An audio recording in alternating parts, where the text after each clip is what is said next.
Good Boy, a 73-minute horror film where a man's best friend stares straight into the face of supernatural terror and somehow stays a better roommate than most of us. Cute dog, creepy visuals, and one twist that'll either break your heart or make you hug your own pup a little tighter. But wait until you hear what's really behind those shadowy figures. Hey everyone, I'm Wes from Atomic Cult Media, and today we're diving into Good Boy 2025. And trust me, this one isn't your typical dog horror flick. And don't worry, I'll tell you if the dog makes it out alive, but I'll make sure to tell you before I do, in case you don't want to get spoiled. A man named Todd moves into a new home. Pretty standard horror setup, right? Except his dog Indy starts seeing things that Todd can't.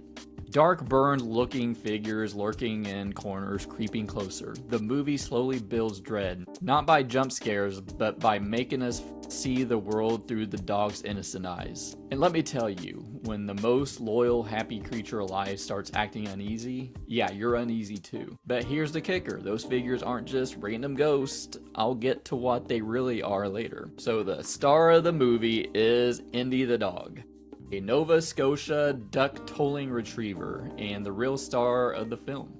Indy's not professionally trained, he's literally the director's dog, and he delivers a better performance than half the dogs on TikTok. And Shane Jensen as Todd, our main human character, sick, isolated, and let's be real, kind of an asshole. But his illness adds the weight that keeps this film grounded. Arielle Friedman as Todd's sister, brief but crucial role. She helps signal to the audience what's really happening with Todd's health. And Larry Fessenden. Horror fans will love seeing him as Todd's grandfather. If you've watched indie horror for the past 20 years, you've probably seen him before. This movie took over a year to shoot because of the dog-centered filmmaking. And that's dedication. And stay after the credits, I really implore you, because you get this behind-the-scenes featurette of how they pull it all off.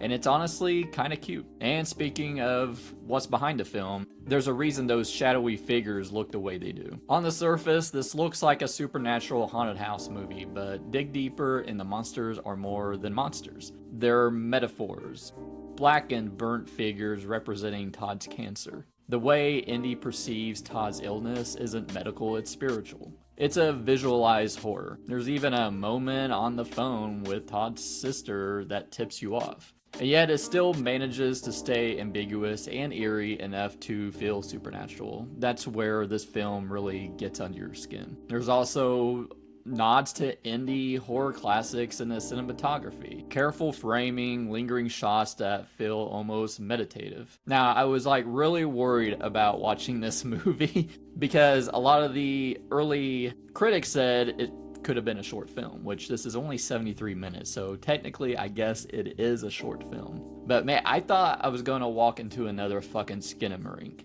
Now, I know Skinamarink has its fans, but I didn't watch it in the theater, thank God, but I watched it at home and I lasted about 20 minutes. And that movie is over an hour and a half. No way I'm sitting through that. I'm sorry. Thankfully, this is not Skinamarink. So if you're on the hate train of Skinamarink with me, then I haven't scared you away yet. Now, what I liked about the movie, it's gorgeous cinematography like I just brought up. Like every frame feels like an art piece. With how light the plot is, the visuals really just immersed me and I was along for this ride. And like I said, 73 minutes, it's tight. It feels more like a long short film, which is perfect for this kind of eerie, meditative experience. Indy the dog, just mwah, chef's kiss. Loyal, expressive, and the emotional anchor of the whole film. The fact that he's not a trained dog makes it even more impressive. And the dog's perspective, which is most of the movie, adds to the vulnerability. And like I said before, Todd is kind of an asshole sometimes, but he is also sick. But we don't get to empathize with him much because we only see his legs most of the time. You don't really see his face until maybe towards the end of the movie.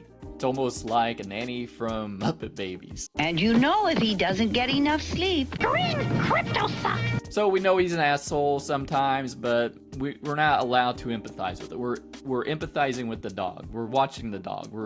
The dog's face is in our face all the time. We're seeing things from the dog's perspective. We get angry at Todd, but I mean, most of us might act the same way. We might lash out like Todd if we're in the same situation. And when we do get to see him, we do empathize, and I think it just brings it all full circle. It's really just heartbreaking. And I would say the movie is mostly eerie and full of dread rather than actual scary.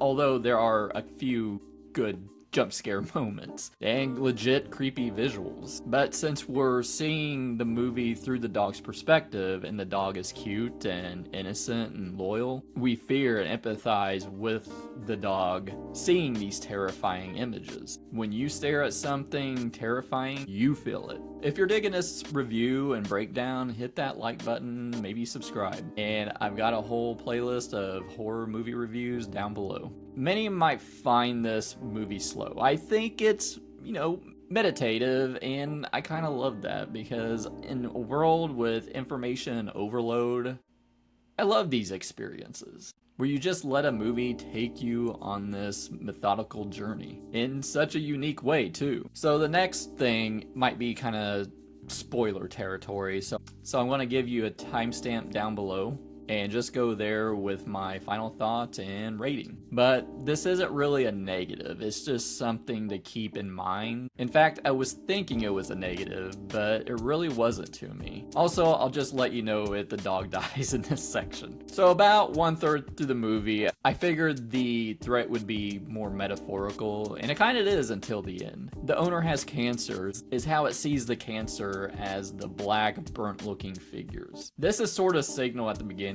when the owner is on the phone with the sister, and the sister brings up that the dog can sense these things, sense sickness in people, which is true, what I've heard. However, it's more supernatural, since by the end the owner dies, but the dog is still trying to rescue their soul. I was a little worried it wasn't literal, but even as a metaphor, they really made it work with the visuals. Also, the dog does not die, so you're safe to watch this if you refuse to watch a movie where the dog dies. The dog does not die in this. Overall, I would give Good Boy a 4 out of 5.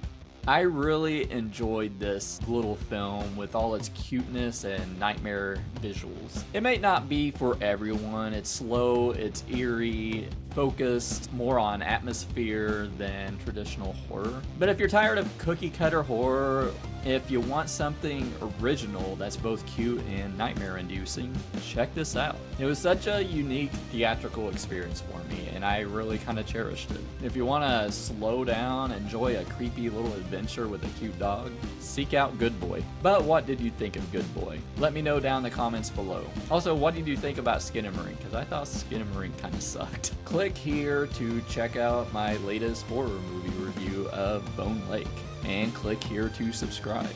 Also, I have a whole playlist of horror movies that I've reviewed in the past down below, and I'll see you later. Bye.